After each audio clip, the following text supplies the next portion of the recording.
दोस्तों नमस्कार। मैं किरण पाठी आप सबको मेरा channel web three talks hub में स्वागत करता हूं। तो रिक्वेस्ट करूंगा कि आप मेरे चैनल को सब्सक्राइब कीजिए और शेयर कीजिए। तो मैं आपको एक छोटा सा जो रिवॉल्यूशन वाला पार्ट है वो एक्सप्लेन करूंगा कि the revolution of the internet, मतलब इंटरनेट आने से दुनिया में क्या क्या परिवर्तन आया या क्या क्या रिवॉल्यूशन आया।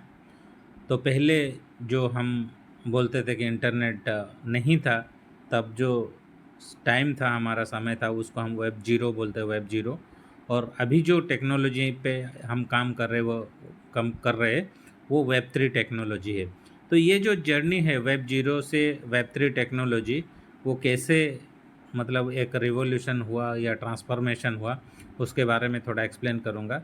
उम्मीद करता हूँ कि ये डेफिनेटली आप लोगों को हेल्प होगा समझने में। दोस्तों देखिए, जब इंटरनेट का दुनिया नहीं था, तब भी लोग अपने लोगों से संपर्क में कर पा रहे थे।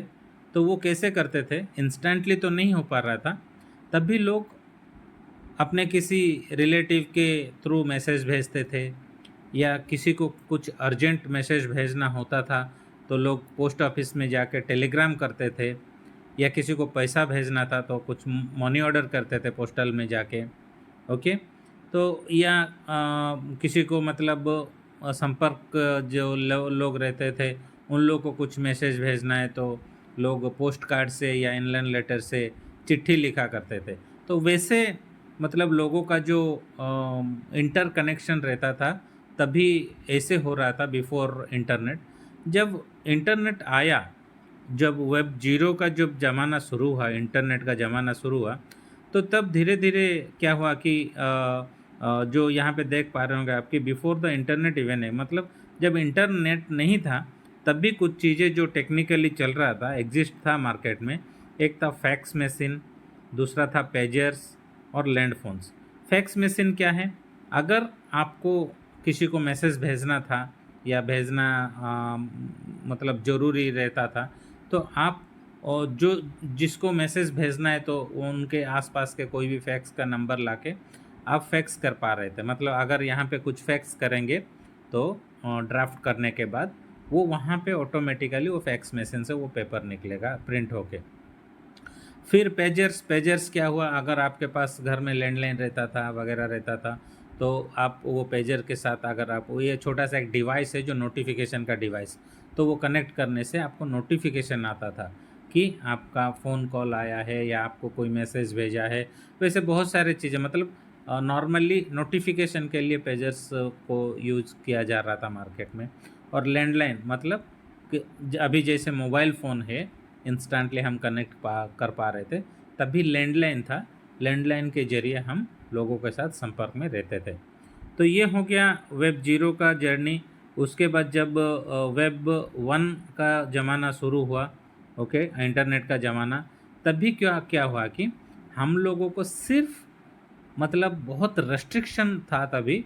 क्या रेस्ट्रिक्शन था? हम लोग उसमें सिर्फ पढ़ पा रहे थे, मतलब it's just read only, minimal interactions, बहुत कम एक्सेस हमें रहता था। जैसे कि MSN था, याहू था, गूगल था, और कुछ अर्ली फोरम्स, तभी जो नॉर्मली फोरम्स प्लेटफॉर्म्स आया था, वैसे प्लेटफॉर्म्स था जहाँ पे हम एक मिनिमल हमें एक्सेस रहता था इंटरेक्ट करने के लिए। ओके। उसके बाद वेब टू का ज़माना जब शुरू हुआ, तब क्या हुआ कि हमें रीड एंड राइट, पढ़ने का और लिखने का, ये दोनों का मतलब थोड़ा वेब पॉइंट वन से वेब पॉइंट टू में थोड़ा जो जर्नी उसका रहा, हमें पढ़ने से मतलब लिखने का भी एक्सेस दिया गया वहाँ पे। जैसे फेसबुक हो या इंस्टाग्राम हो, टिकटॉक हो, यूट्यूब जैसे बहुत सारे सोशल मीडियास हो, या वैसे बहुत सारे मतलब जो मैसेज करने का प्लेटफॉर्म्स है, ये सब वेब पॉइंट टू में शुरू हुआ। अभी जो ज़माना अभी चल रहा है वेब पॉइंट थ्री का ज़माना, ये वेब पॉइंट थ्री में आप देख पा रहे होंगे कि ये जो वेब टू से वेब थ्री का जो जर्नी हुआ, तब क्या हुआ कि हमें वेब टू में सिर्फ पढ़ने और लिखने का जो एक्सेस था, यहाँ पे हमें पढ़ने, लिखने और अपना डाटा ओन करने का हमें एक्सेस मिलता है। वेब टू में क्या होता था नॉर्मली कि अगर आप किसी भी प्लेटफॉर्म में ज्वाइन करना चाहते हो या रजिस्ट्रेशन करना चाहते हो तो आपको अपना क्रीडेंशियल्स वहाँ पे देना पड़ता था।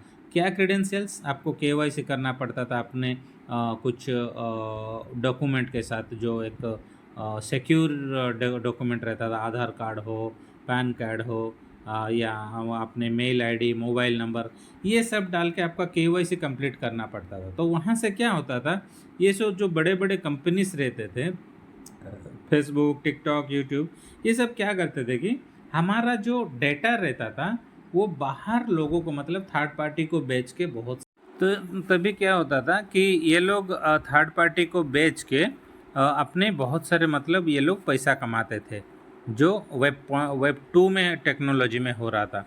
लेकिन अभी वेब 3 टेक्नोलॉजी में क्या हुआ कि वो सारे चीज़ें जो है, जो आपका मतलब जो सिक्योर डेटा था या क्रेडेंशियल्स था या केवाईसी बोलो, जो भी हो, वो आपके हाथ में, मतलब वेब 3 में क्या हुआ कि आप रीड कर सकते हो, मतलब पढ़ सकते हो, लिख सकते हो, और अपने डेटा अपने सिक्योरिटी के साथ रख सकते हो। मतलब अगर आप चाहें तो आप किसी को दे पाएंगे, नहीं तो आपका डेटा लॉक रहेगा या सिक्योर होकर रहेगा। तो ये डिजिटल ओनरशिप बोलते हैं, आप खुद अपने डेटा का ओनर हो। तो ये वेब 3 में क्या हुआ कि ब्लॉकचेन का जन्म हुआ, मतलब ब्लॉकचेन आया, ब्लॉकचेन टेक्नोलॉजी, फिर डीफाई। तो ब्लॉकचेन क्या है? ब्लॉकचेन जो है ये एक आप बोल सकते हैं कि ये एक चेन है जहाँ से बहुत सारे इंडस्ट्री को कनेक्ट किया जा सकता है। ओके, जहाँ पे हर एक ट्रांजैक्शन का रिकॉर्ड तो रहेगा, लेकिन वो ट्रांजैक्शन किसका है आपको पता नहीं चलेगा। 5.3 में जब डेटा आपका डेटा आपके हाथ में है, तो ये सब जो टेक्नोलॉजी डेवलपमेंट हुआ, डीफाई हो गया, डीपिन हो गया, एनएफटी, डाओ, एआई। तो ये डीफाई क्या है? ये डिसेंट्रलाइज्ड फाइनेंस है, जो कि पूरा बैंकिंग सिस्टम को कनेक्ट करता है थ्रू ब्लॉकचेन। और डीपिन क्या है? ये डिसेंट्रलाइज्ड फिजिकल इंफ्रास्ट्रक्चर नेटवर्क है, मतलब जो डिसेंट्रलाइज्ड प्रोजेक्ट रहता था उसको फिजिकल प्रोडक्ट के साथ इंक्लूड किया गया या कनेक्ट किया गया। और एनएफटी तो आपको पता है, नॉन फंजिबल टोकन्स। डाओ जो है ये डिसेंट्रलाइज सिस्टम के अपग्रेडेशन, जो ऊपर का वर्जन है, मतलब जो डिसेंट्रलाइज्ड ऑटोनोमस ऑर्गेनाइजेशन बोलते हैं। एक प्रोजेक्ट डिसेंट्रलाइज्ड होने के बाद इसको हैंडल करते हैं DAO, okay, decentralised autonomous organisation वाले। और एआई जो हो गया, आर्टिफिशियल इंटेलिजेंस, आप लोग को पता होगा, जैसे चैट जीपीटी हो गया, जेमिनी हो गया, गूगल एआई हो गया। यहाँ पे क्या होता है कि आप अपने जो भी मन में जो क्वेश्चंस आता है, जो सोच आता है, अगर वहाँ पे टाइप करेंगे या पूछेंगे तो आपको आंसर वहाँ से मिलेगा। वो या